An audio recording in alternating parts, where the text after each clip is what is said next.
Straight up, man. Yes, sir. Sit back. Roll it in, roll it in, roll it in. Let's go, Mom. Straight up. Up, over, push. Yeah, man. Yeah. So, it is July 3rd, which makes it the perfect day to record the June Q&A. I'm so terrible with these Q&As. But I am planning on getting through a lot of your questions. I'm gonna get through absolutely as many as I possibly can. I'm gonna try not to talk too much, but before we do that, I need to say a special thank you to both Mark Bell and Smokey from Super Training. They were actually cool enough to reach out and send me some of these limited edition elbow sleeves and knee sleeves that are camo. They are coming out. They might be out right now. If not, they're coming out probably time of release of this. I believe it is for July 4th and it's gonna be a limited release. So if you guys wanna pick some of those up, you can definitely do that. I believe that there's free shipping on orders more than $100. Don't quote me on that because I am a terrible promoter, but they are really nice sleeves. So if you were in the market for a pair, head over to howmuchabench.net and pick some of those up. Also, the terrific people over at thelowerbrand.com are throwing a 20% sale from the 3rd of July through the 5th of July for the Independence Day holiday. So you can get 20% off. And if you guys did not know, our Never Say It athletic shirts, we go through the Little Brand to do them, so if you have a problem with your shirt, you definitely need to email them, not me because I can't help you. But we are getting ready to run out of the Rise Blurple Never Say It shirt and the stone colored with the maroon Never Say It Athletics and the die empty on the back. We are getting ready to run out of both of those, and we will not be restocking them. So if you guys do want to get a hold of one before they're gone, now would be an excellent time. Save yourself some money. You get 25% off with the code USA. Again, I am really good at this promotional stuff. As always, I do really appreciate you guys rocking those Never Say It shirts and sending me pictures of them. That has been completely cool from all over the world. Man, I am so blown away by you guys. Thank you guys so much for doing that. But now we're gonna get in the Q&A questions. If you guys had a Q&A question and you did not get it answered, the reason why most likely is because if you were too specific, I'm not gonna answer it. And for this Q&A specifically, I'm going to try to roll through a ton of questions. So it's gonna be much more rapid fire. Typically, I kind of tend to pontificate a little bit upon certain subjects. And believe me, there will be some pontification, but for a lot of questions, I'm just gonna try to knock them off quickly. It is literally the first time I'm looking at a lot of them because I have not had a lot of time. That would be why this video is late. So hopefully this goes well. Let's get to the first question. Yeah. All right, first question. Mike Alif asks, that's really far away. And he wants to know, who in my life made a big enough difference that it helped me get to where I am today? All right, there is a lot of people who have helped me along the way. I would not be nearly where I am if it weren't for so many people.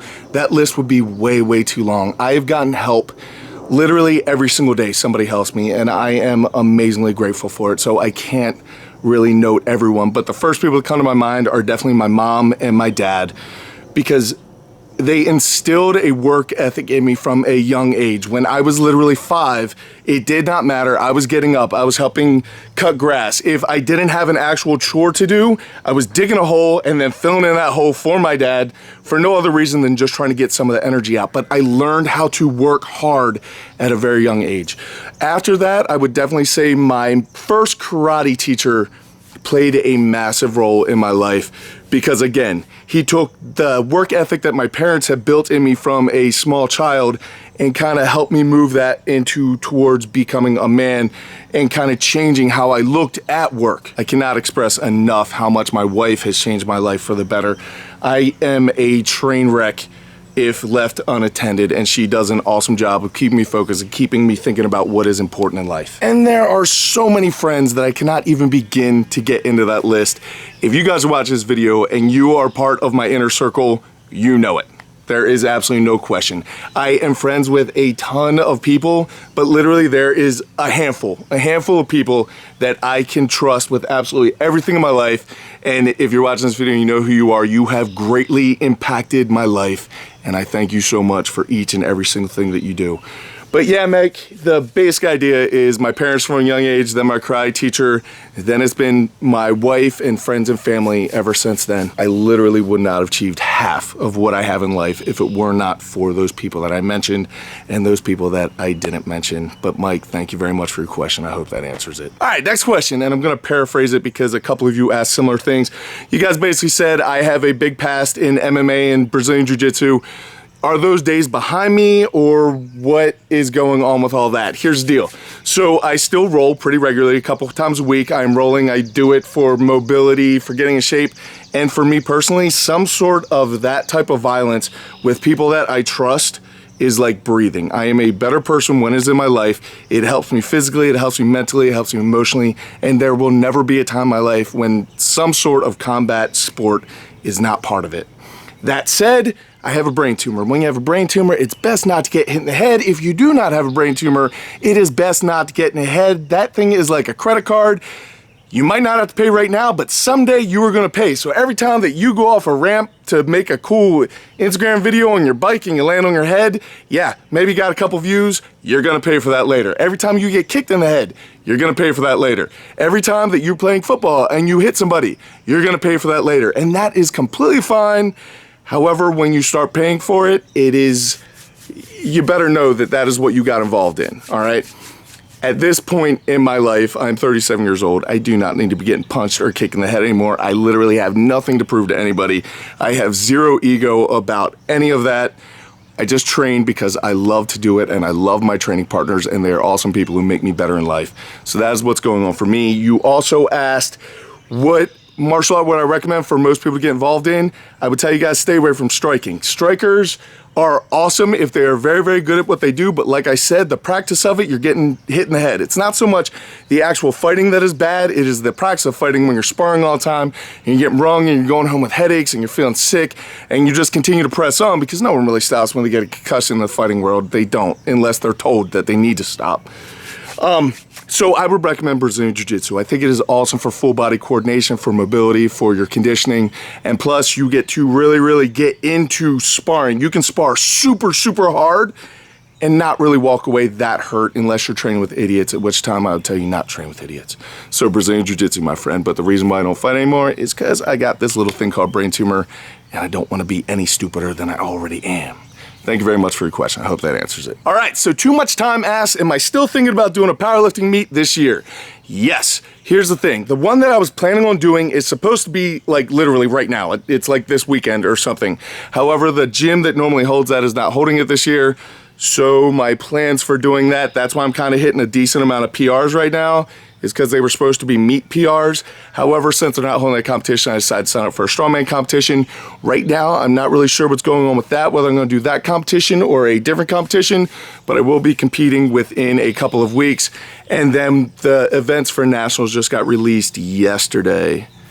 So I'm gonna start training for that. And I would absolutely love to get a powerlifting total, but honestly, on my line of priorities between expanding the gym, building my online community, doing the online personal training, the online programs, on top of my own training, I don't really take it as a high priority. I don't personally care that much about powerlifting. Like I said, I would love to get the experience, I'd love to get a total, but in my life right now, there's not a whole lot of room to actually train and peak unless it's going to mess up my other training for the actual sport that I'm good at. Relatively okay. I'm not even remotely good in the amateur ranks. But that said, I'm gonna go ahead and guess that something that I've never done before, I'm probably gonna be worse at, so it does not take a huge priority. I know a lot of you guys wanna see me do a powerlifting meet, and I want to do one, but it's gonna have to line up when I actually decide to make that kind of time. So if it comes down to writing an ebook or doing a powerlifting meet, I'm gonna work on the ebook. I hope that makes sense, man. I'm sorry that it did not go down this month. Hopefully one will come up before the end of the year. I'm not gonna train for it. I'm just gonna go in and see how strong I am, try to get a total.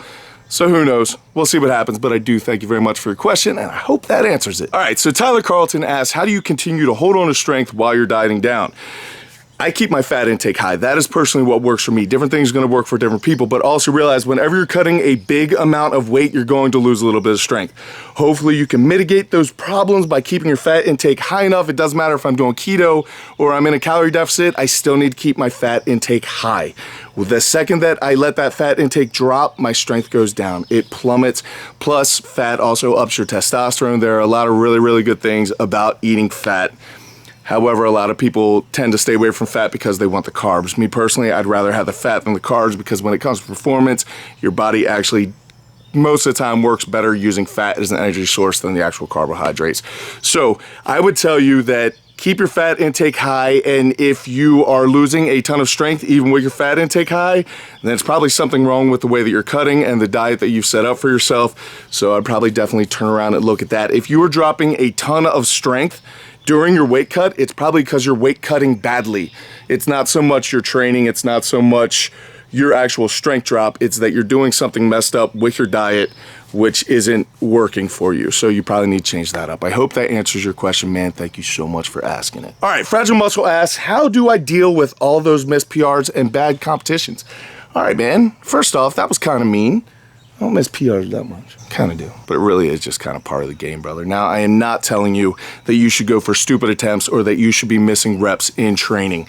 If you're doing something like a conjugate method type of program where you're going for PRs all the time, like every week at different variations, then part of that is dealing with the failures because you're going to. Because if you are not pushing to those extreme limits, you are not going to reap the benefits of a program, something like conjugate. That said, you always have to bounce back and come back and try to become better every single day. So when I do badly with a movement or I do not PR in something in the middle of conjugate, then I try to salvage the workout by either working on the weak points of that lift or figuring out cues or breaking it down and just being intentional about all my reps and just trying to become better somehow. Every single time that I walk out of the gym, if I did not do well strength-wise, then I try to push hard mentally so that I can become a better person. If neither one of those worked out, then I try to become as technically proficient as I possibly can. But every single time that I walk out of the gym, I try to walk out a better man than I walked in. And I think that over the course of 23 years is the real reason why I've gotten where I am. It's not because of my genetics. It's not because of any other reason. It's simply because I'm unwilling to not try to get better. That constant and never-ending improvement, no matter what your circumstances are going to take you very far in life, not only in lifting, but in everything. So I hope that answers your question. Thank you very much for asking it. All right, Luke B. I'm not even gonna try your last name, man. So Luke told me a story about his mom having a terrible disease and how he turned that negative into a positive. Dude, I am sorry to hear that. That has got to be absolutely crushing, but I am proud of you for the sheer fact that you are trying to turn a positive out of that negative situation. But you did ask, how do I feel about intrinsic motivation? And let me say this, I do not think there is any other type of motivation out there other than intrinsic motivation. It is a huge belief of mine that if any motivation comes from external sources, then it's not really motivation. It's just excitement because it's not going to last long. So if you always need a certain amount of music, usually it's some sort of Cookie Monster screaming about killing puppies that people want to PR to. If that's your thing, go ahead and do it, but realize it's a crutch because someday is going to come where that music's not going to be there and you're still going to need to perform. That's not motivation. If you always watch videos before you come lift, that's not motivation. Motivation has to come from inside where you wake up every single day and you go, I'm going to be better today. I don't care what happens. I'm going to find a way to be better today, whether it be in lifting, in life, in love, in relationships, in whatever. You're always trying to become better. That is motivation. That is discipline. And discipline is the only way anyone has ever got anywhere. It is the most freeing thing in the world when you're actually disciplined about stuff. Man, I am a huge proponent of internal motivation. I do not care about any music that's on when I'm lifting. I do not care who's watching. I do not care if someone cheers or someone's booing or whatever. That does nothing for me. Every single bit of what I'm going to do comes from right here. It is inside me, and all I'm trying to do is release it. If I can do that without hurting myself and without screwing it up too bad, then I am a happy man. Dude, again, I'm sorry to hear about your mother. I wish the best for you, dude. I feel for you, man, but thank you very much for your question. So I'm actually gonna have to hold my laptop for this next question.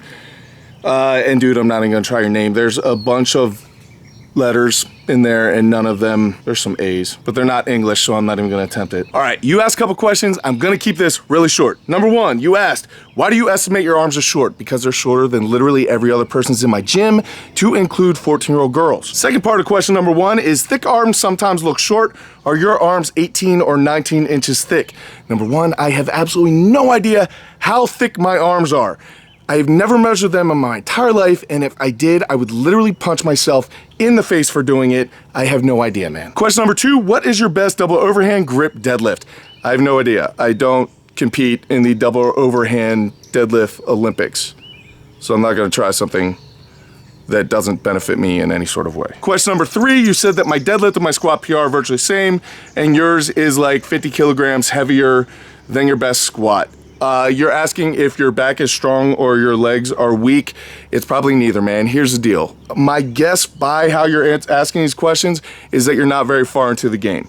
So as you get further and further in the game, whatever your body is best suited towards, when you get close to your actual genetic potential, one of the two is going to start taking over. For a lot of people, that is the squat. For some people, they are masters of the deadlift and their squat sucks, right? So, but the basic idea is that my body is built better for squatting than it is for deadlifting because, like we already discussed, I have little short T-Rex arms. So my squat is going to eventually take over top my deadlift. To be completely honest, my squat may be higher than my deadlift right now. I would actually probably bet money that it is. However, I haven't tested that in a while. Anyway, man, you will see in all top-level performers as they get further and further up, this happens to everybody. One of the two starts pulling away from the other one does continue to stay up, but everyone who is like, oh, you should be able to deadlift 100 more pounds than what you can squat, that doesn't happen once you probably get above like 600-700 pounds. That typically is not the case. Either they're very close or one of the two pulls ahead. All right, so John Buffington asks, when you're doing the Atlas Stone shoulder, do you go to both shoulders or predominantly one? Here's the thing, man. When it comes to things like an Atlas Stone shoulder or the Circus dumbbell, it is important to hit both sides, but you are probably never going to get any sort of muscle imbalance because you're really not doing that much of it. If anything, you're much more likely to get muscle imbalances from other mistakes that you're making in your regular lift. So a lot of people will corkscrew when they squat or push off one leg more, but you don't see a lot of people trying to work that one leg more often because of muscle imbalances or whatever. You need to think of this stuff almost like a baseball player. Baseball players don't go up to bat and go, well, you know, the last 22 bats I've been batting right-handed, so I guess I should go left so I don't create any muscle imbalances, hurt myself. There's always going to be dominant sides. For me, my lower body, my left side is much more dominant. Upper body, my right side is probably a little bit more coordinated, but my left side is stronger. So I do the Circus dumbbell with my right hand because it is a big balancing act. That's pretty much all it is. Strength is important, but it's pretty much a big balancing act. And the stone shoulder, I like to do to my right shoulder just because I feel more coordinated there. But do not worry too much about muscle imbalances when dealing with this stuff. A lot of people overthink these things too much. It is not that important, man. So I hope that answers your question. Thank you very much for asking it. All right, guys. So that's going to be the end of part one. I ended up talking more than I wanted to. I always do. So I'm going to have to break this into two parts. Part two will probably come out tomorrow or maybe the next day, depending on when I can get around to the editing. But I do thank you guys so much for your questions. I will see you guys in part two. But until I do, go out, do something amazing with your lives. Keep working hard, people. Be nice to each other, and I'll see you then.